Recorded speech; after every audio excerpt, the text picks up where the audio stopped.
There's many ways to reach the state of deep mental relaxation that is required to be able to astrally project, right?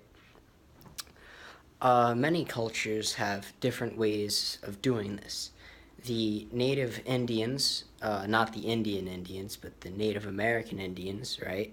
Those guys, uh, particularly the ones on in modern day Arizona or wherever, that general area of the world, they would actually do this thing where they'd all get in a tent, right? And they'd be like beating drums and stuff and, vocalizing and all the harmony mixed together was, enough for uh, some people to enter a state of deep mental relaxation. You just have to let go of the physical world and let the astral feeling just wash over you, right?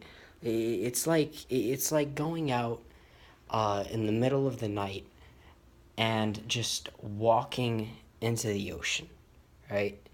You just have to let go of everything. Just go in, go, and maybe something bad will happen, maybe something won't, but you just have to let go of fears like that, and you'll just be able to overcome eventually. I mean, if the astral plane exists, there's gotta be something after death, right? Who's to say we're not already in the stage after death right now? The same guys, the same Indians, the ones in India, who were originally talking about the art of astral projection, they were also very strong believers of reincarnation, right? And part of me believes that accessing this astral plane is essential to the process of reincarnation. Perhaps it's the middle world, or what Christians call purgatory, uh, where souls go to rest before heading back out into for the physical world.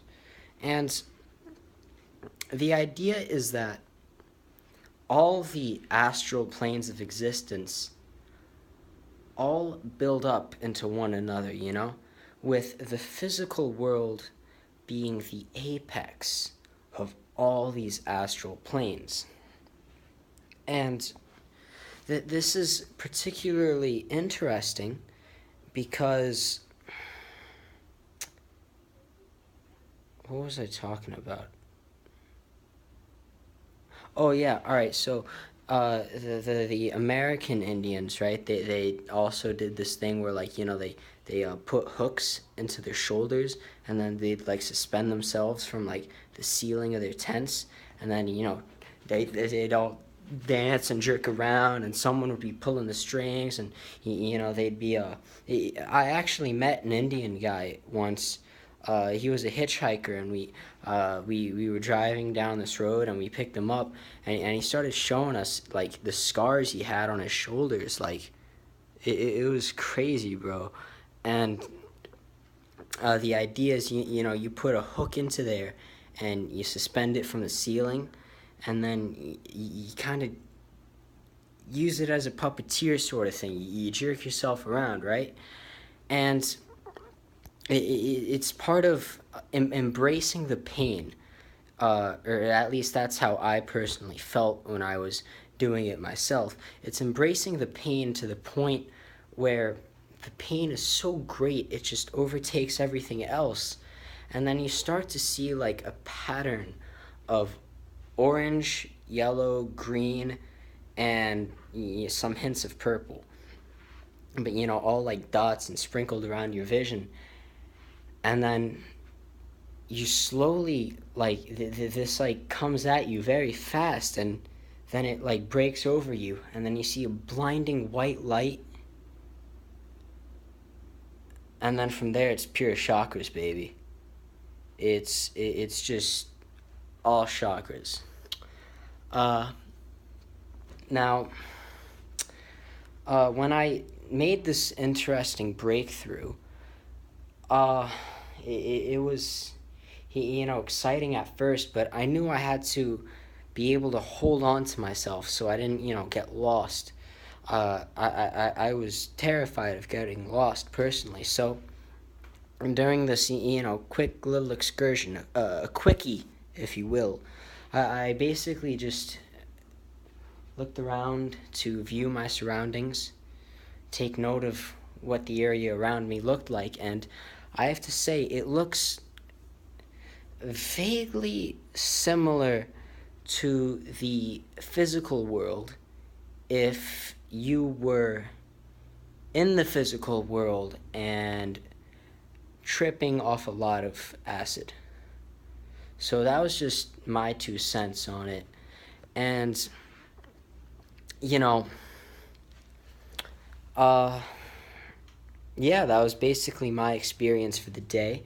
Uh, I didn't really, I wasn't able to document anything in my dream journal because uh, I couldn't really remember my dream. I remember it had something to do with maybe Scarlett Johansson, but I can't really remember too well. But I'll keep you guys updated. If anyone else has had any interesting breakthroughs into the astral plane of existence, just let me know in the comments down below. And if there's anyone who's willing to link up, meet up in the astral plane, hit my DMs or hit the comments, hit my line too. Uh, if you on Discord, hit me up there too. Like, dead ass, bro. So, yeah, I'll talk to you guys tomorrow then.